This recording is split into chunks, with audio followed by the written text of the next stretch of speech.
Good morning, everybody. My name is Mike Rafi. For those of you who know me, thank you. I appreciate you joining me. And welcome back to Quarantine Webinar 9,567,000. At least what it feels like. Hopefully you've been enjoying these. For those of you who don't know me, thank you for giving me a chance and spending some time with me. I really appreciate it.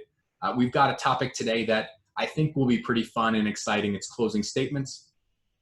Last week we covered opening statements. If you're watching on YouTube later and you haven't seen that, or if you're watching now and you haven't seen that one, give a click to our YouTube channel and take a look at that one, because a lot of the concepts are going to be mirrored between the opening and the closing. So that's something you may want to do. All right, my goal here today, is to give you a process or a system that will enable you to draft a closing statement and then execute the closing statement with as little trouble as possible in every case. Now, of course, every closing, every opening, they can't be the same. That's impossible. But you can use the same structure in most of these cases, or at least have the idea of how it's going to flow. I am a creature of habit. I'm a very formulaic writer. I'm a very formulaic speaker. So with that, I use the same process in almost every opening and closing. So I'm going to give you that process right now. Let me share this with you and y'all can take a look. I'm purposely going to hide some of this because I don't want y'all getting ahead. So for some background here, in personal injury cases like the ones that I handle, the plaintiff, in most circumstances, the plaintiff has the opportunity to give the first closing and then give a rebuttal or a second closing. So you can bookend.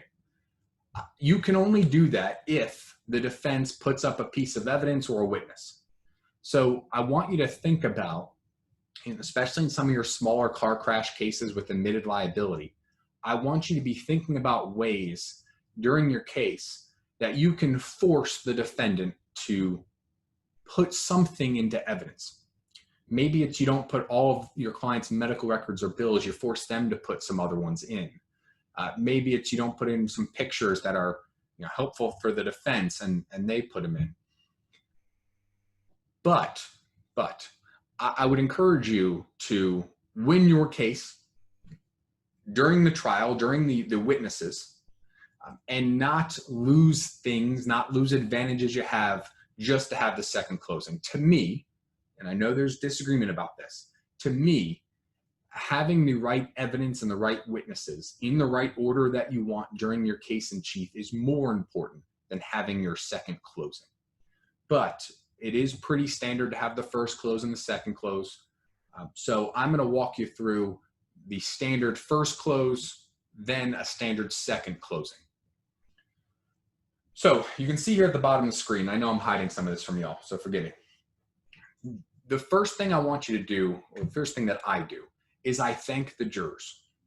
And I do this in a way that I think incorporates importance and also allows me to restart, and I'll show you that in 1 second. So the first thing that I do is I stand up, I walk to the front, in front of the jurors, and we talked about using movement and spatial cues, proximity-wise, and different areas of the courtroom in the opening statement. And if you remember, I said that when I'm addressing the entire jury for a general statement, I like to stand right in the middle. So I'm the showcase right in the middle. So I walk right in front of the jurors and I will thank them. I tell them that, I understand that they have a duty to be here. They're required to be here. In some counties, the sheriff will come and get you if you don't. But at the same time, y'all have been attentive.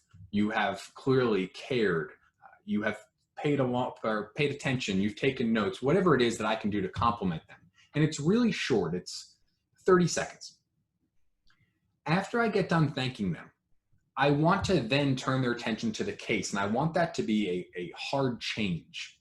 So what I will do, and this is the only time that I do this, if you haven't caught on, I'm not extremely formal. And the reason for that in a courtroom setting is I believe that it is my courtroom. With respect to any judges one day who watch this, with respect to anyone who works in a courtroom, when I'm standing and speaking, it's my courtroom. I'm in charge. I can do almost anything that I want, and I want the jurors to look to me as the person who's in charge and the authority. But this is the only time that I'll give up that authority. And I give it up in a way to take it back. And here's what I do. I thank the jurors in an honest way. You can't lie to them. I thank them for being honest. You know, I've had a case where one juror was asleep, and I'll look at the other jurors and I kind of went like this and said, almost all of you paid attention. That's just me. That I feel comfortable doing that. If you don't. So I'll do the thank you. And then I turn to the judge in a very formal way and say, Your Honor, may it please the court. It's the only time that I'll say that in the whole case. And is the judge really allowing me to do anything? No. But I don't care who you are, what judge you are. I don't care if the judge isn't paying attention. The natural response of a judge is, oh, yes, Mr. Rafi. And then I turn to opposing counsel and say, opposing counsel. And I just wait for a nod or some sort of visual cue from him. And that way I have now the attention of the jurors. The jurors know it's important what I'm about to say because I have the judge's attention. Hell, I even got permission from the judge. And I've made sure that the other lawyers are also focused on me. So I say the thank you, and then I'm making sure that I have all the permission and all the attention. And that tells the jurors in their minds what I'm about to say is really important. And what I do then is I go to the win statement. So it's almost a reset. So I can reset the room and say my win statement again. That win statement, as you may remember, is a word, or excuse me, is a sentence or a phrase or some sort of short, concise statement that, if true, if I prove it, I should win the case every single time. The win statement examples I used last week were that my client, his name was Tommy. Tommy did everything right. If I prove that Tommy did everything right, I should win. The second one was in a gas station shooting, a crime case, was that the gas station invited danger and ignored warnings. So if I prove that they invited the danger and then they ignored all the warnings, I should win every single day of the week. I then go through the theme. To me, a theme is a idea or notion that goes throughout the entire case. If you prove your theme, if you prove that the other side hasn't taken responsibility, if you prove that whatever it is, that doesn't necessarily mean you win. You can prove the other side didn't take responsibility, but if they weren't supposed to take responsibility, who cares? So I think that you couple the win statement followed by a theme. All right. The next thing, I'm going to go back to me. The next thing I want you to do is go through the elements of your case using the verdict form as a backstop. So what I mean by this is in almost every personal injury case, negligence case at least, your four elements are going to be duty, breach, cause, and damages. So most times duty is stipulated, or it's, even if it's not, it's fairly obvious. You have a duty to not drive like a jerk on the roads. So what I typically do is I either have a PowerPoint. Most times though, I just have a flip chart. And on my flip chart, the first page will be my win statement. The second page will be the four elements written. So we'll say duty, breach, cause, damages. Stupid little tip here. If you are going to write as you're giving your closing argument, what I would suggest you do is take a pencil and write the words so that you can see the words, but the jury can't. That way you won't go have a brain freeze moment. You know, the words are actually written on there and all you're doing is highlighting them or covering them in marker so the jury can see them. It's especially good when you're doing damages and numbers, when you're writing some long number at the end. Write it in pencil. So anyway, so I'll have duty, breach, cause, and damages pre-written. And then I'll flip again, and it will be duty. And I'll explain what the law is. Anytime I explain the law in closing arguments, I want to be as close to the jury charges as I possibly can.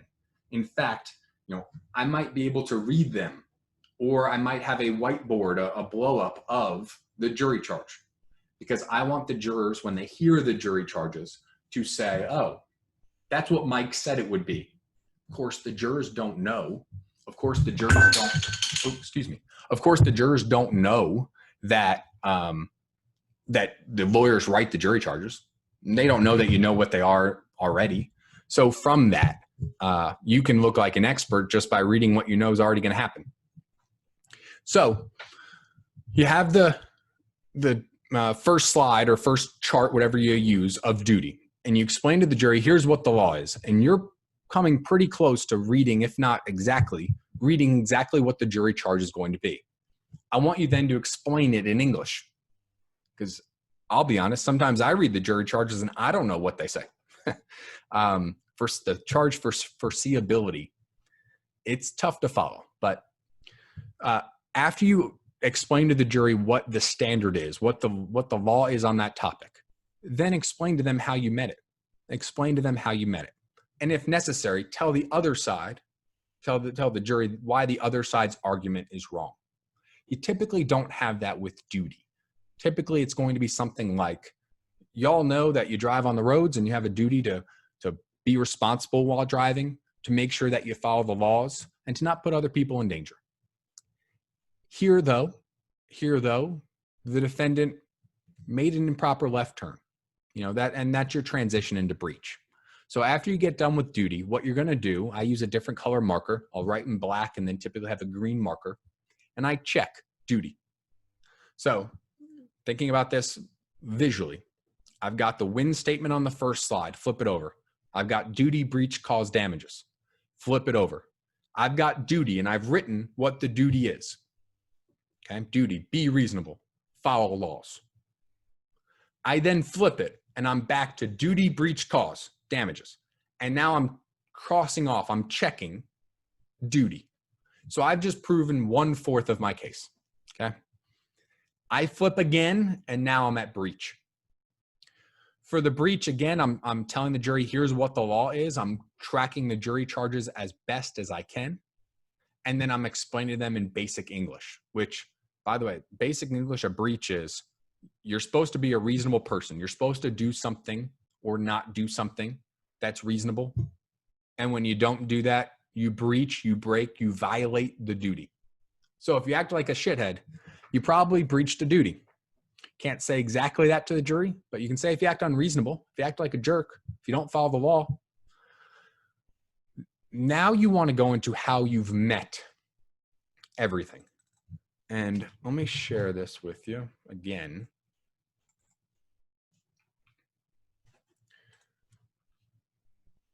So over here, you have the breach. You're going to tell the jury what the law is, and then you're going to tell them how you met it. And what I want you to do is go witness by witness. That is the simplest way to do it. Go witness by witness. In a standard car crash case, going witness by witness is going to be chronological anyway, or at least mostly chronological. Typically, I call the defendant first. So I have the defendant tell his or her side of the story. Then I call independent witnesses like the police officer or eyewitnesses who are not parties to the case. And right there, just from that, I should have proven, here's what the defendant did. Here's what the defendant should have done. Here's the breach. So if you do this witness by witness, right here, witness by witness, you should be able to prove the breach. You also, I'm going to put this in bold and underlined, you should be able to cite to everything. So, and when I say cite, I mean cite. So you've got your duty, breach, cause, and you've just checked off duty. You now flip it and you have breach written at the top. Under breach, you have the law, what it means. Must act reasonably, whatever you're going to put. When you flip again, Have the name of the first witness you're going to talk about, defendant, and say, defendant says this, this, this, and this. And you're basically citing to the defendant. The defendant said this. If there's a document or a piece of evidence that shows this, for example, if you get to witness 2 and it's police officer, he says the contributing factor is this. Well, you need to have in quote in parentheses next to it, police report. And then what are you doing? You're holding up the police report to the jury and saying, this is exhibit 4. You're going to see exhibit 4 when you go back to the jury deliberation room. Look on page 1 right here, and you will see the contributing factors. You are making sure that everything you say is true and is correct, is honest, and you're keeping your credibility and candor with the jury. Because I think candor and credibility and honesty is what will get you, along with expertise, is what will get you a large number, or at least the number that you want from the jury. After you go through proving your case, so you have proven your duty and now your breach case, I want you to turn to the other side's arguments, what you anticipate they will say, and briefly explain why they are wrong. I wrote here that you can do this through weaving through each witness or as a standalone section. The simplest way to do this is go through your witnesses, 1, 2, 3. Here are all the facts that they say. Here's how it shows that we've proven a breach. And now let me turn to the defense arguments. That's a standalone section. That is a much easier way to do this. It's more structurally sound, and it's clearer. A lot of people, though, do weave this in through witnesses. So you would say all the good things about the police officer for your case, and then minimize the bad things. Go to the next witness, who maybe is an eyewitness. Go through what's positive in your case, and then give the other side's point of view and explain why that's wrong. That's a personal preference. It's a personal preference. If you do it as a standalone argument, it's going to be clearer and easier to follow. There's less of a chance of it being convoluted. So this process right here, witness by witness, what you're doing is you're recapping the facts that the witnesses said, the testimony, the evidence, and you're explaining how it fits into different sections. So we're in the breach section. These are how these witnesses' testimony and the evidence that they presented, or we presented through, this is how it meets the breach. Once you get through, and you're going to see, I told you all, I'm very systematic and structured. What happens now, and you're going to see this repeated, is you flip once you're done with all the witnesses and done explaining the other side's concepts, why they're wrong. You're going to flip your chart or go to the next slide, whatever you're more comfortable with. You're then going to have a slide that says duty, breach, cause, damages. You've already checked duty, so do this before you flip the slide, before you even bring it up. Now you're going to check breach. So you've checked duty and you've checked breach. Now, again, repeatable, so the jury knows what's going on. It's easy to follow. Usually you have 1 or 2 note takers. Make it easy on them. You flip again. You flip again. Now you have cause. And cause, I'm typically spending a good amount of time explaining the law on this because it is convoluted. It's not the easiest to follow. So I'm explaining the jury charges. I'm explaining them in English. Normal people speak. And I'm spending a little more time on this than I did for duty and breach because those are pretty easy. You have a duty to follow the laws and act reasonably. You can't break that. You can't not follow the laws. You can't act unreasonably. Those are easy. Cause can be a little more tricky. So I spend more time on that. And then what am I doing? Well, I'm going witness by witness. And typically, I'm starting with the medical providers. So if we have a case where the first witness is the defendant, then the independent witnesses, police officer, eyewitness, then I'm going to the medical providers. So that's typically where I'm starting cause. You know there was a crash. Well, let's look at the medical treatment. that my client received, which will tell you that this was caused by the crash? Well, at the scene, paramedics came there. You heard from the paramedic. This is what he told you. Then went to the hospital. You heard what the trauma surgeon said. Then went to the primary care physician, then went to a specialist, then went to physical therapy, then went to, whatever it is. So I'm keeping the order of the witnesses in the trial as best as I can. You may be asking, well, where's your client? Where's the plaintiff? When are you going to talk about the plaintiff? I'm trying my best usually not to talk about my plaintiff. Trying my best. And here's why. Here's my theory. Right now, Alexis, one of my paralegals, is in the office. If I called her up this morning and said, Alexis, I'm really, really sick. Hachoo, hachoo. I can't come to work today. Alexis is going to probably say, okay, sorry, I hope you feel better. And maybe the truth is, in the back of her mind, she may say to herself, I wonder if Mike just doesn't want to come to work today. He might be faking it. Or he might be just over-exaggerating what he's doing. But if I have a friend, a family member, a loved one call into Alexis and say, hey, Mike's really, really sick. He was up all night. He's got this terrible cough. He can't come to work. Well, that conveys independence. It is unbiased. It also conveys importance and significance because somebody else is making the call on my behalf. So what I want to do as best as I can during my whole case and then wrapping it up and closing is I want other witnesses besides my client to prove the case. And I basically want my client to bat cleanup, where the client doesn't really have to do much. The client doesn't have to do much. So in the cause, I have gone through, by this point, I've gone through my liability witnesses, and then in the breach section, and then the cause, I've touched on the medical providers, and I've gone through them.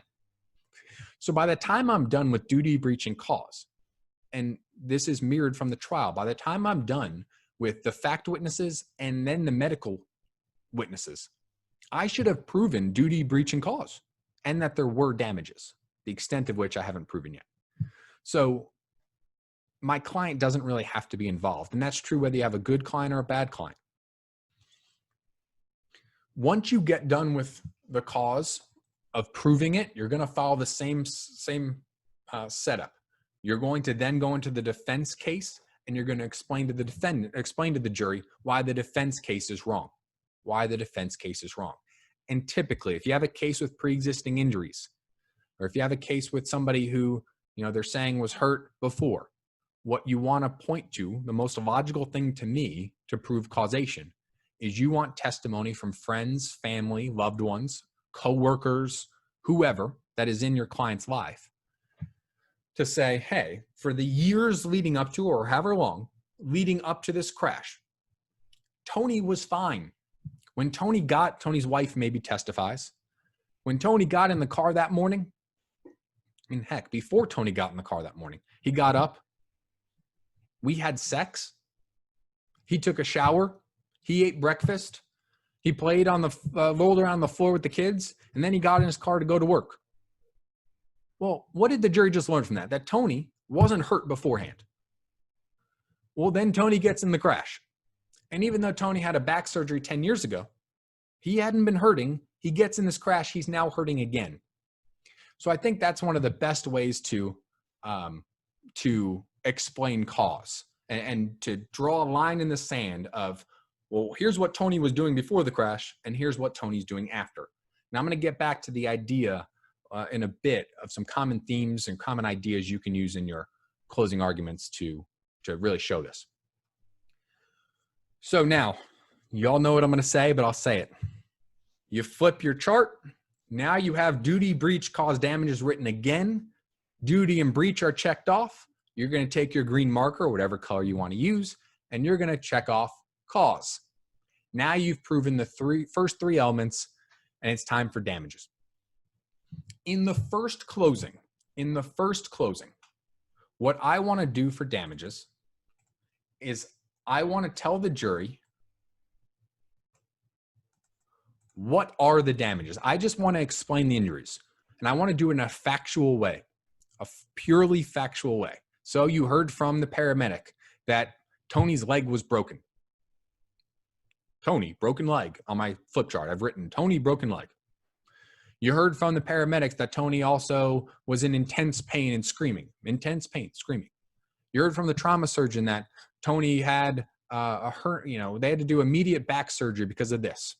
Whatever it is, write your facts. And I am emphasizing facts because even though it's a closing argument, even though you're supposed to argue, whatever that means, in this first closing on damages, which sometimes to the jury, by the way, I call injuries.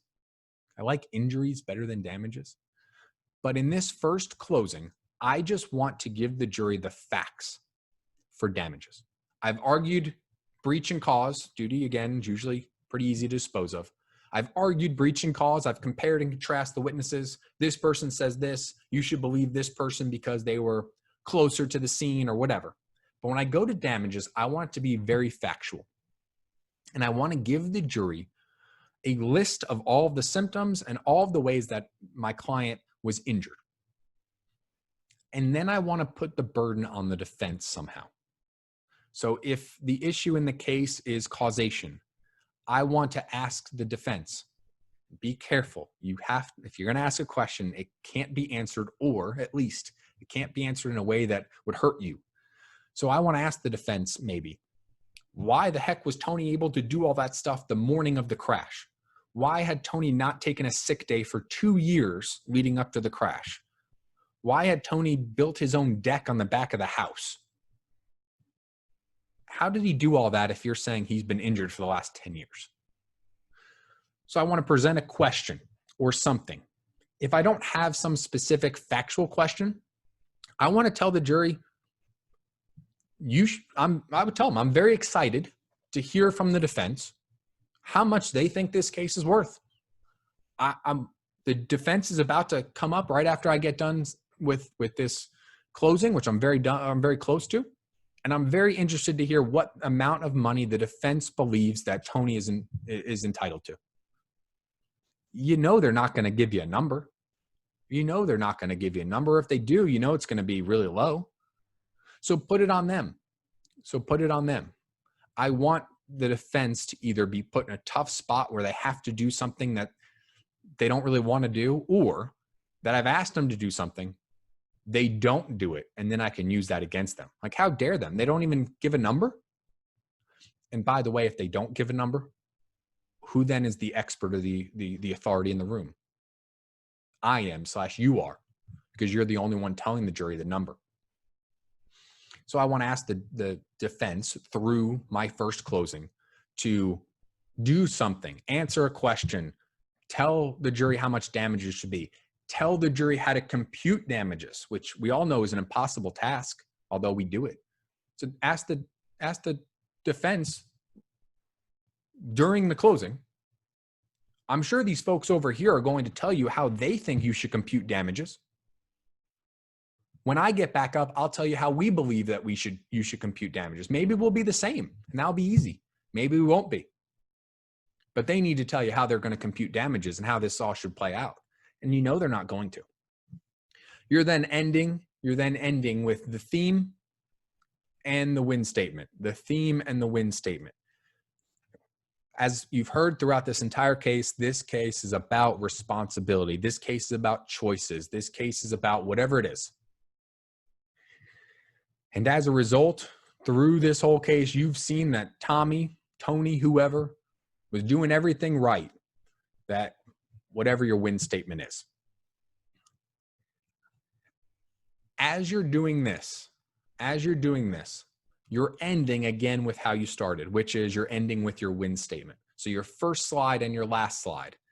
First slide and last slide, number 3 and 5.6 is your win statement, okay? So you have now a system, repeatable. I can't think of a case you can't use this in. So you should be able to use it in almost every case. Is it some amazing Darren Somerville brief that is the most eloquent thing I've ever read, and it goes into prose and all this stuff. No, I can't do that. He can. Other people can do that. I can present an argument, I think, in a structured, systematic way. And I think that's the most persuasive way to do this. I think it's the most persuasive way to do this. So let's talk about let's talk about the second close now. And then we'll go into some topics that I wanted to cover, which come up a lot. So the defense now, you've sat down on your win statement. So you say your win statement, you sit down. The defense now gets up and they do their thing. Typically, they have some sort of theme. Now, they're using a theme, not a win statement. Little difference, but they're using a theme. And they go through their case and they criticize you and you didn't answer this question, you didn't answer this question, whatever. And what I'm focusing on during the defense close is one, their theme, which if they're good lawyers, I should already know their theme before the closing, but oftentimes I learn their theme in the closing, or they've changed their theme because of the case. So you get to closing and now suddenly they have a new theme. So I'm listening for the theme. I'm also listening for new arguments that I did not address. So remember, when I went through duty, breach, cause, and damages, especially on breach and cause, I've proven my case in the first close, and I've also previewed the defense case and explained at least some of the reasons why those arguments are preemptively going to be wrong. I've done that preemptively. I'm not spending a ton of time, though, in the first close on the defense case. But I am certainly signaling their arguments and getting my message out before they even speak. But what I'm listening for are the new arguments.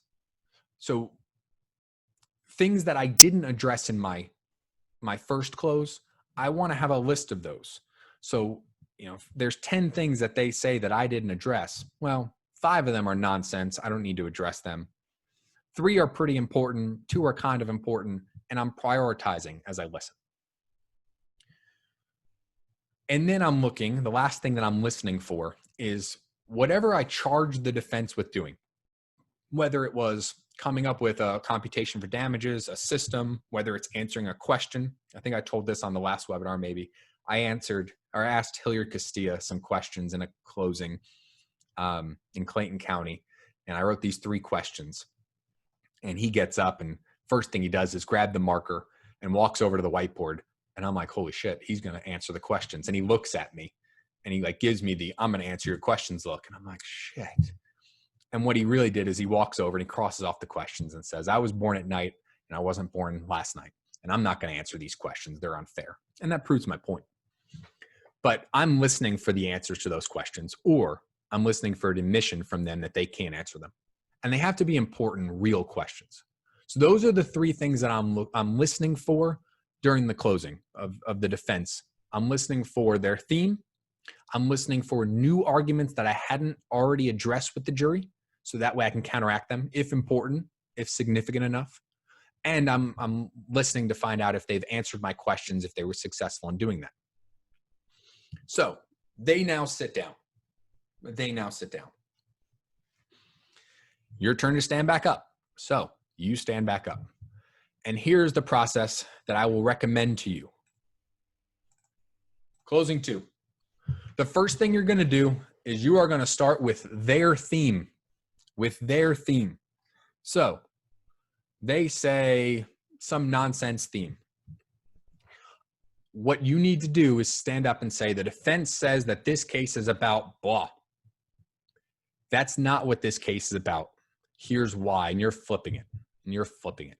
Most defense lawyers, no offense to them, but most defense lawyers are not going to prepare for how you can flip their theme. And most times their theme is going to be, again, because there's only so many themes out there, going to be choices, responsibility, malingering, whatever it is. So you want to take their theme and you want to flip it. What that does to me, why I do that, is because I want to take back ownership of the room. I want to take back the power in the room. Because at the end of this closing, I'm going to ask for a significant amount of money. In the case, I might ask for millions or tens of millions, whatever it is. I'm going to ask for a ton of money. And I want to steal that power back so that way I'm in charge again. So in some way, I'm criticizing them or I'm making them, look stupid. But what that does, and I'm doing it in a respectful way, got to be respectful. What that does is it gives me the power back. The next thing I'm doing is I'm addressing new arguments, and I should say in here, by element. So I'm going through, well, let's bring it back to breach. You remember, breach is acting like an unreasonable person, doing something that you shouldn't do. They told you this. Here's why that's wrong. They told you this. Here's why that's wrong. They mentioned duty, or they mentioned cause. And typically cause you're spending a good amount of time on in most cases that are going to trial, at least in my experience.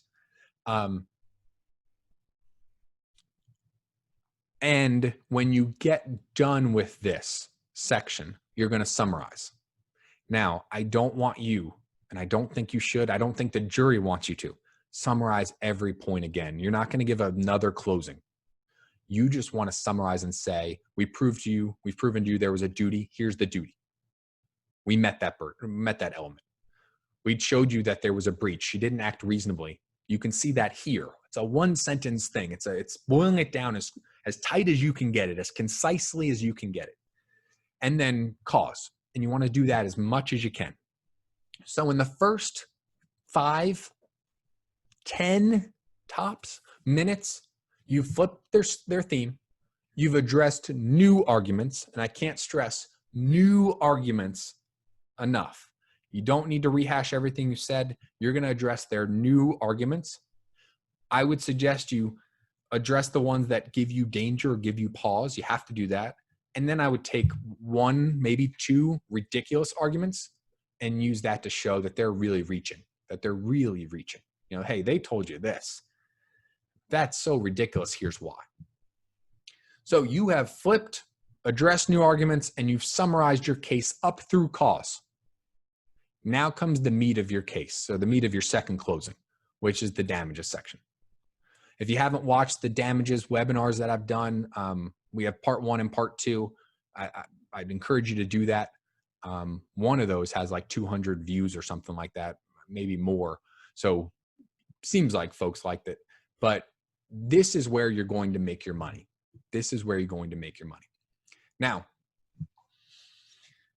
you want to start with the law on damages. Remember, we didn't do that in the first closing. So you want to say, here's the law. Here are the categories or types of damages that you are allowed to award. I typically am starting with medical bills. So I have a slide, a page on my flip chart, which lists the medical bills. I'm saying, here are the medical bills. Jury charge on past medical bills says this. I'm then explaining it in English. You can award past medical bills. You should. And I've got that number written in pencil or maybe, already pre-written depending on the circumstances. And I'm telling the jury, use easy numbers here. Here's $100,000 in medical bills. You have to award that right off the top. It's almost, and I don't spend more than 3 or 4 sentences on this. I mean, it's almost a given.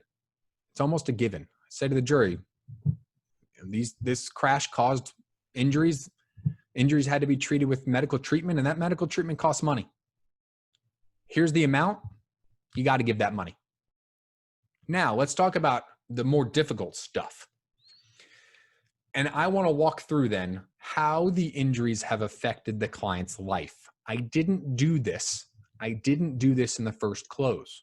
In the first close, I gave the factual summary of the ways in which my client was injured. Now, I'm going to present the injuries through the lens of the plaintiff. It's the first time I'm going to do this, and the only time. I'm going to explain how the injuries have affected the client's life. I'm going to do this as best as I can still through other witnesses. You heard that the client's wife say that he has trouble standing up when he's been sitting for a while. So I want to explain to the jury how that really affects his life every single time that he's at work, that he's in bed, that he's eating dinner with his family, that the kids want to go outside and play basketball. Just picture him trying to get up and really struggling, really struggling. You heard from my client's wife that the kids always say, "Why is daddy so tired? Why can't he get up? What's the matter?" Think about how that affects him. Think about how that affects his relationship with his kids. Think about how that makes him feel bad about himself, that his kids even notice that he's not the same person. So those are just some examples, but I'm doing that through the lens of my client. You can't ask the jury, this is the golden rule, you cannot ask the jury to imagine that the injuries are to them, but you can put the jury, and you should put the jury in your client's shoes through your client. So the key to this, the prerequisite, I guess, is having really good damages witnesses, having really good before and after witnesses, whatever you call them, and being able to give the life of your client now post-injury. After I get done with this, I'm then explaining to the jury that there are typically, and let me back up before I say this. If there's future medical bills, I may cover that right after past medicals. I may not. It depends. But after I get done with explaining the ways that this has affected the client's life, I'm typically going to tell the jury that there's past pain and suffering and future pain and suffering. And I'm separating the two. The jury charge on pain and suffering isn't very good. It's confusing. The categories that are listed, there's a list. And if you don't know this list and you don't have the list and we have a blow up of this charge. I think you need to have that. But the problem with the charge is that there are certain categories that I don't exactly know what they mean. And there seems to be overlap between the categories. So you got to work really hard to have a fair, complete, and reasonable definition of what pain and suffering is. So I spend a lot of time trying to work through that. For past pain and suffering, I am telling the jury that past pain and suffering is from the date of the crash until this moment right now. And I'm giving them a way to compute that. Now, I will tell the jurors that there is no perfect way. I literally tell them there is no perfect way to compute past pain and suffering. There's just no way to do that. So I look right at them and say, I don't know. And typically I can say to the jurors, the defense apparently doesn't know either, because they didn't give you any sort of computation. They didn't give you any sort of way. Now, I don't know the right way, but I'm going to give you a few ways that you can use. And here's where the culmination of your credibility, honesty, your authority in the courtroom, and your expertise comes into play. Because when you tell the jury how to do something, you've admitted you don't know if it's the perfect way. But when you tell them how to do it, they're going to believe you because they have no one else to believe. You are their teacher. So teach them. Teach them that you take the medical bills and you multiply them by whatever. Do I believe that? No. If you haven't heard my rant on this before, I'm not going to do it again. But multiplying medical bills has absolutely nothing to do with the amount of pain and suffering. Nothing. But in certain cases, will I stand up to the jury and say, you should multiply these medical bills by 15 times? Hell yeah. Hell yeah. But I typically give a second way. And you can do a per diem. You can do a number that just feels right. If you have enough authority, credibility with the jury, you can stand up and say, to me, this case feels like this. The way I've done that in the past is I'll go to one end of the courtroom and say, this area right here, this is a small car accident with back and neck pain, 4 chiropractic visits, and the person is completely healed. Right there, that pain and suffering is worth a couple $1,000s.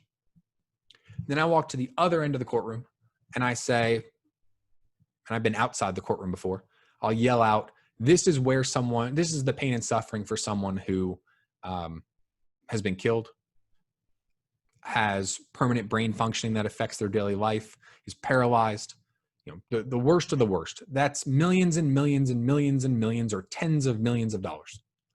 Then I'll walk all the way back over to the other side and say, to me, this case feels like a $2 million case. And I can do that standing like right next to the area on the ground where I showed them was the couple $1,000 case, because I've made the scale so large that tens and hundreds of millions of dollars is down there. Well, I'm way closer over here. You can just tell them what you think, because ultimately they don't have to use any sort of math or logic or anything. They can just do what feels right to them.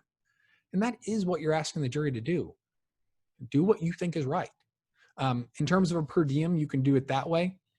The positives of per diem is that typically to get a large number, you can have meaning to get a large number that you want the jury to award, you can usually start with a very small number, meaning you can say it's this much per minute, it's this much per hour, it's this much per day, and you can have a low number, a $5, $10.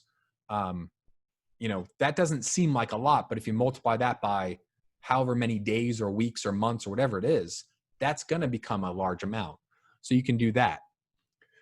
The downside of per diems is that, at least the dichotomy that I draw between past and future, typically the past pain and suffering is worse than the future, typically. What that means then is that the past pain and suffering would have to use different numbers than the future pain and suffering. So you end up with two different math equations. And once you start getting into that, it concerns me a little bit. You are also, when you get done with explaining to the jury past pain and suffering, you then want to go to future pain and suffering. That future pain and suffering could include additional medical bills, because there's going to be pain and suffering included with a future surgery, included with the scare, the worry of that surgery, the risks of it, the physical therapy afterwards. So that all is going to need to be covered. And that's another chance that you can introduce future medical bills. But my main goal for damages is to come up with a number that makes the jury realize that it's a very significant case, but doesn't offend them. It doesn't offend them. And in my world, I've told the jury usually in opening statements that this is $1 million case. I've told the jury in opening statements, that's why we're going to ask you to award more than $1 million in this case. I've told the jury that 2 times previously, and now I'm going to tell them a 3rd time, and they shouldn't be shocked when I ask for millions of dollars. So I want the jury to be on my side from the beginning and know what I'm going to say.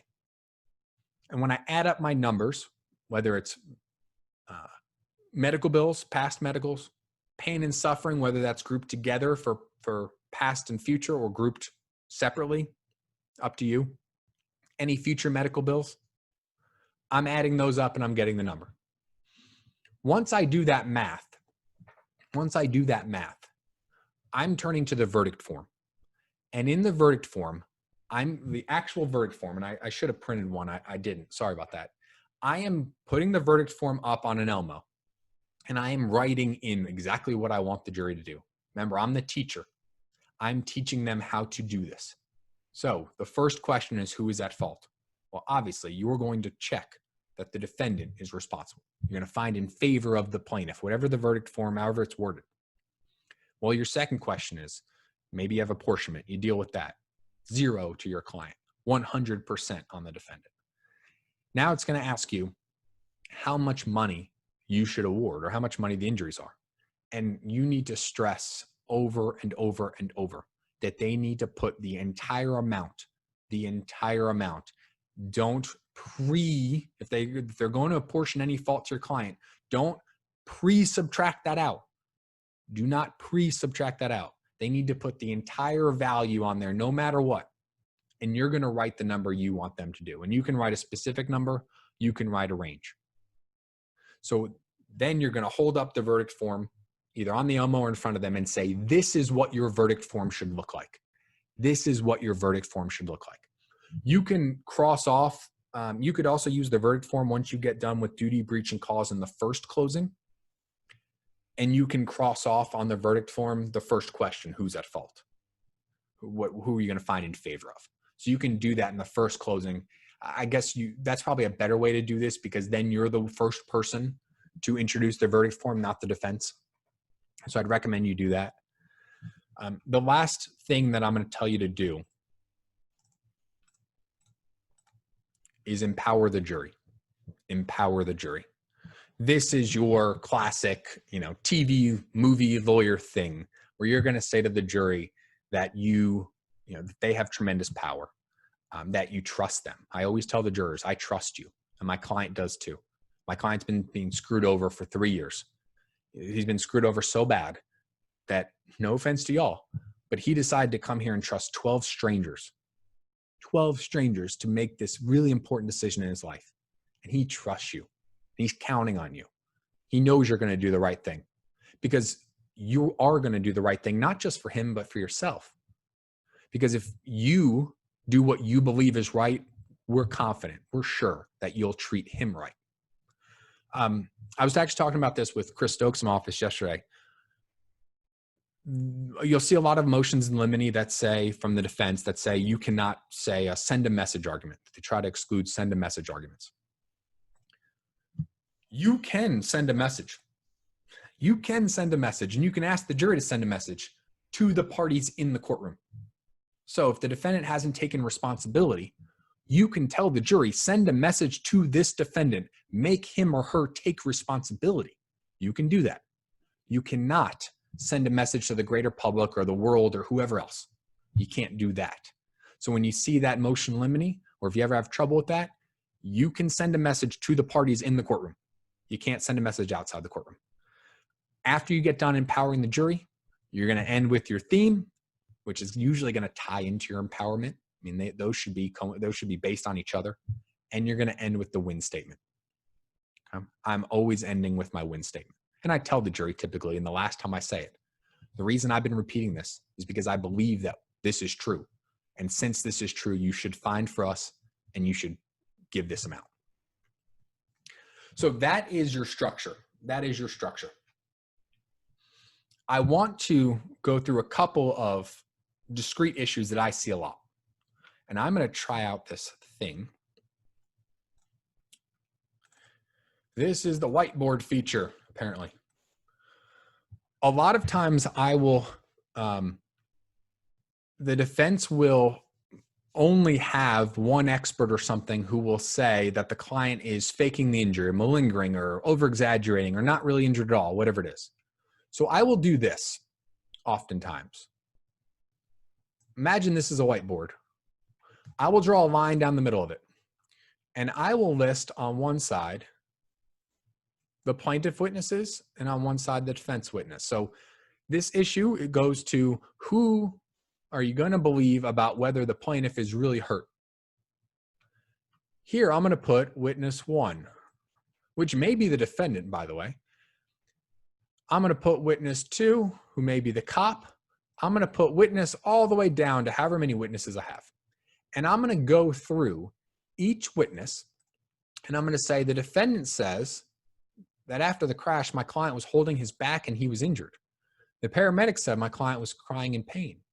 The police officer said he needed to call an ambulance. Mom says this. Dad says this. Coworker says this. Friend says this. Oh yeah. And my client says this. Well, who does the defense have? Well, they've got this one expert. Maybe they have 2. Those people are hired. They always testify for these lawyers. And this is what they say. So what you need to do, jury, is decide, are the people on the left here, are all of these people liars? Are all of these people liars? Or are the people on the right, are they just wrong? It'd be up to you. So it's whether all these people, oops, somehow I got a box there. All these people, are they either lying? Are they tricked by the plaintiff, that he convinced all these people he's hurt? Or are they in on it? Are they in on this big scheme? Or is it that the people who are hired here, that they're wrong? I do this visually because usually on this left side where the plaintiff is, I can have 7, 8 people, and on the right side, I can usually only have 1 or 2 people. And the idea is just a numbers game. You're going to have to disprove or disbelieve all of these witnesses on this one side who are good, honest, hardworking people who have nothing to gain or lose, or these experts. So that's one way to address the idea that your client is a liar, a manipulator, a malingerer, that he's faking his injury. And I like to use that because it's a straight numbers game. And the logical conclusion is typically that all those people are not lying.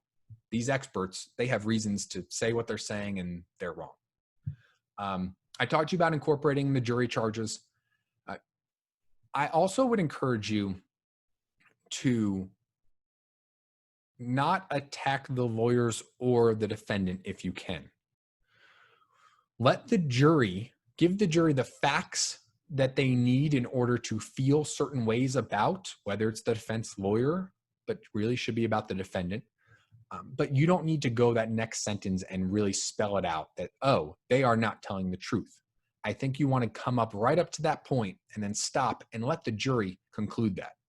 You know, as humans, our nature is that if we are told something, we don't believe it as easily as if we come to that conclusion ourselves. So what I'm trying to do is give the jury as much information and letting them think that they came to the conclusion themselves. One tactic that we've used recently, which has helped us a lot, especially with a theme of responsibility, is I got really tired of defense lawyers and defendants standing up during opening statements and saying, we take full responsibility. We're here. It's our fault, but the plaintiff's demands are unreasonable. I got really tired of that, especially when for the 2 years prior to the trial, the defense has not admitted negligence. We have a lot of cases where it's very, very obvious that the defendant is at fault. And throughout the entire case, everyone just assumes that the defendant's at fault and there's no real issue. But the answer of the defendant denies negligence, denies liability, denies everything. So what I do is I sit very quietly throughout the whole case. And then when the defense lawyer stands up and says in opening statements that they're taking responsibility, I reach for the answer. I call the defendant as my first witness, and I say, your lawyer said that you take responsibility. Is that right? Yes. I really appreciate you doing that. My question to you, though, is why didn't you do that 2 years ago? And the witness will generally say, I've never said, this is a rear end crash. I've never said that I wasn't at fault. I've taken responsibility from the beginning. You have to be very nice and very gentle because you don't have the power, the authority, or the permission of the jurors to attack this witness. But you walk up and you hand them the answer and you say, this is your answer. Have you seen this before? Doesn't matter. Yes or no. I want you to see the first defense where you say that my client is negligent. You don't believe that though, do you? No. I actually had a case in Cobb County where the defense lawyer stood up and objected to this and said, this is not the witness's answer. This is just our answer. And we did this and this isn't the client. Well, of course the answer says, if you're in the old school world, comes now defendant and this is her answer. So you can use the answer to create conflict a little bit, which I like to do. So even in cases that it's obvious that it should be admitted liability, make sure you look at the answer. You may be able to get some points there and show the jury that either it's been nonsense for 2 years, which hopefully would get them upset, or that it's some nonsense lawyer game, that the lawyers are running this on the other side and they shouldn't be doing that. All right, in the last minute or two that I have here, what I want to do is tell you that there are a lot of different ways to craft any kind of public speaking, especially openings and closings. So find out the way that you will best do this, whether it's writing every word, whether it's writing topics, whether it's, I always use whiteboards, flip charts, because if I don't, I won't stay on task. I'll get sidetracked. So I use visuals to actually help guide me. So when I flip my flip chart, I know what I'm supposed to say next. Whatever it is, the system that you use, be confident in that system. But here's what I want to leave you with. There are no perfect words. There's no perfect way to say anything, whether it's in a written demand or in a public speaking forum. So focus on the facts of your case, focus on the big picture ideas, focus on the manner in which you want to convey these things, but don't focus on the specific words. I'll tell you, I have not written anything. I mean, y'all see, this is my outline for today. This is literally my outline. I copied and pasted the opening statement. This is the outline I used because it goes point by point. Here are the common topics I talked about. You see I'm ending on there are no such thing as perfect words. I don't know when I wake up this morning what I'm going to say to you guys and how I'm going to say it, but I know the thoughts and the feelings that I want to convey. And if you are true to yourself and you speak like a normal human being, pointing to myself, hopefully I do, and you're real with the jurors and you're honest, you tell them what you know, you tell them what you don't know, and you do it in a genuine way, which you can only do by being yourself, not focusing on the perfect wording, not focusing on how somebody else does it. Be yourself and convey the message you want to convey. I think you'll have a really good time doing this. I think you'll come off really authentic and genuine, and the jurors will like you. And in the end, for better or worse, jury trials are a likability contest. They have to like your client and they have to like you. And if you can be authentic with these people and you can say it in the way that feels right to you in that moment, you are right. If you're saying it the way it feels and way you want to say it in the moment, you're doing the right thing. So don't overcomplicate this stuff. Use the structure I've given you, make some tweaks on it, what you think is best, but don't overcomplicate this. I told you last week that if you've ever explained a movie to a friend or explained the plot of a book to a family member or talked some gossip about people, you can give an opening statement. You've been doing it your whole life. Oh, did you hear about Tina? Oh no, what about Tina? Well, so-and-so told me this. So-and-so told me this. That's a trial. So-and-so told this. So-and-so said this. So if you've done any of that, you can give an opening. In a closing, if you've ever had an argument or really cared about something in your life and you were trying to convince other people, and it can be something stupid. If you ever try to convince somebody that the Yankees are better than the Red Sox, that Matt Ryan should or should not be the quarterback of the Atlanta Falcons, that coronavirus is a real thing or isn't a real thing, whatever the hell you talk about in your life, if you've tried to make a point to somebody, you can give a closing argument. So don't overcomplicate this stuff. Y'all can handle it. Be confident, be yourself, and you will have exceptional results. Thank you all for joining me. I hope this helps you. I hope I'm empowering you to go about your day. Make your work fun. Make your clients better. Make the people around you better. I hope I'm empowering you to do that. That's really important to me. So I wish you all the best. I can't wait till next week to talk to you. Next week is going to be about using discovery to win your case. So I'm excited about that. Please head over to the YouTube channel and you can watch all the webinars if you missed those. You can see our daily tips of the day, which I've been doing now for a couple weeks. So they're all up there. And if you have any ideas, if you have any thoughts, reach out to me at any time. My email is Mike@my last name, Rafi lawfirm.com. Enjoy your Thursday, everybody. And thanks so much.